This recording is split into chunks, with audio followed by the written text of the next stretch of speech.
بزرگ عالم تھے حضرت مولانا خادم حسین صاحب رضوی۔ مولانا خادم حسین رضوی رحمۃ اللہ علیہ کو لوگ صرف تحریک لبیک کے حوالے سے جانتے ہیں، حالانکہ ان کا جو کیریئر ہے وہ بہت پرانا ہے۔ مولانا بنیادی طور پر ایک استاد تھے، ایک شیخ الحدیث تھے۔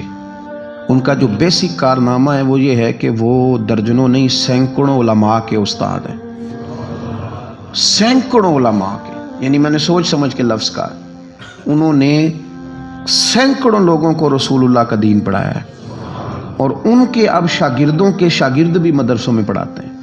مولانا ایک بڑے غریب سے سادے سے گھرانے میں وہ پیدا ہوئے تھے، انہوں نے بڑی سادہ اور آخر تک زندگی انہوں نے وزاداری والی گزاری، سادگی والی گزاری، حسین گزاری۔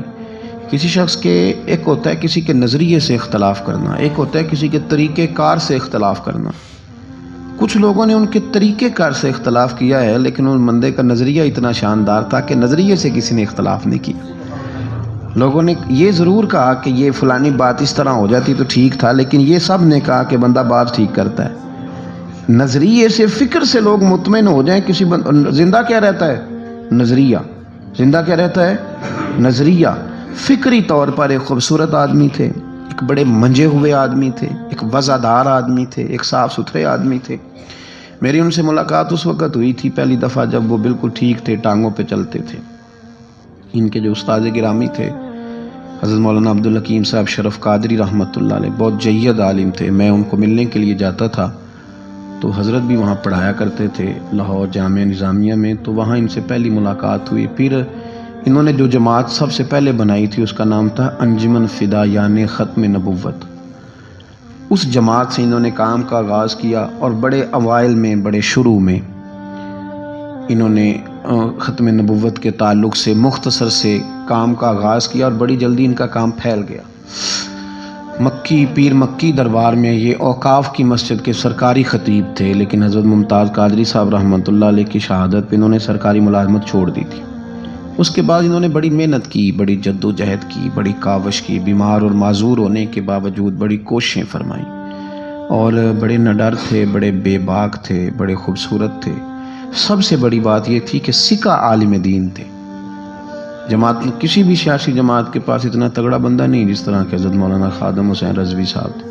میری ان سے تسلسل، جیل جانے سے پہلے میں ملا، جیل سے آئے تو پھر ملا۔ میں گرچہ ان کی جماعت میں کبھی شامل نہیں ہوا، لیکن فکری طور پر ان سے جو کہ پہلے کا ایک تعلق تھا، ابھی بھی 24 اکتوبر کو پچھلے مہینے کی وہ گجرات جا رہے تھے تو کچھ دیر ہمارے پاس رکے، اور دیر تک وہ باتیں کرتے رہے، اور دیر تک ان کی میں باتیں سنتا رہا۔ پھر وہ مجھ سے کچھ سوالات پوچھتے رہے، میں ان کے جواب دیتا رہا۔ پھر اچانک جو ہے وہ کچھ دن پہلے خبر ملی کہ ان کا طبیعت ان کی بڑی علیل ہے۔ میں نے تیمارداری کے لیے کچھ ان کے جو قریبی لوگ تھے ان سے رابطہ کیا، بتایا کہ آپ ٹھیک ہیں، آپ تھوڑے بیمار ہیں۔ پھر کل اللہ تبارک و تعالیٰ کا فیصلہ قدرت آیا، اور تیزی کے ساتھ لوگ اٹھ گئے۔ اس 2020 نے بہت سارے لوگ اہل سنت کے لیے، لیکن اس شخص کا جانا کو زیادہ ہی تکلیف دے گیا۔ دل مائل نہیں ہوا، میں تو ناشتہ نہیں کر پایا طبیعت، اور میں نے پہلی دفعہ فیصلہ کیا تھا میں جمعہ نہیں چھوڑا کرتا۔ سوچا تھا کہ اگر جمعے کے بعد جنازہ ہوا تو جمعہ لاہور جا کے پڑھوں گا، لیکن ان کی نماز جنازہ کل 10 بجے ہے۔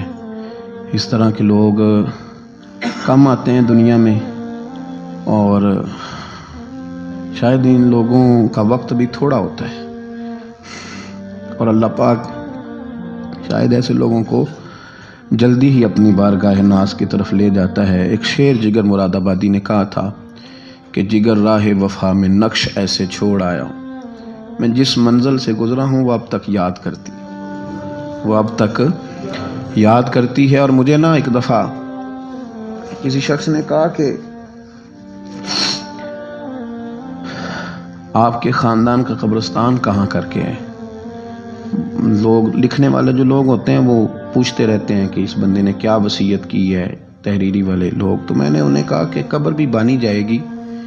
تو مجھے کہنے لگے کہ کس طرح کر کے پتہ چلے گا؟ تو میں نے کہا تے اکھاں جدوں میٹیاں تو پھر زمانہ مینوں روے گا، اپنا تے اپنا بیگانہ مینوں روے گا، تے جدوں نہ میں دسیا میں خارا نوں میں خانے وچ، پھر جام ٹوٹ جان گے میں خانہ مینوں روے گا۔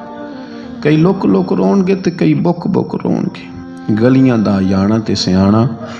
یہ الگ بات ہے کہ بے قدراں کچھ قدر نہ جاتی، کیتی خوب تسلی ہو، دنیا دار تے پجاری زر دے اتے آندے گل ٹلی ہو، بک بک روسا نکھیاں تکیو وے خویلی کلی ہو، کوچ نصیر اساں جدوں کیتی پے جانی تھر تھلی۔ یہ بڑے قیمتی وجود کے لوگ ہیں، اللہ کریم ان کو اپنی خاص رحمتوں سے مالا مال فرمائے۔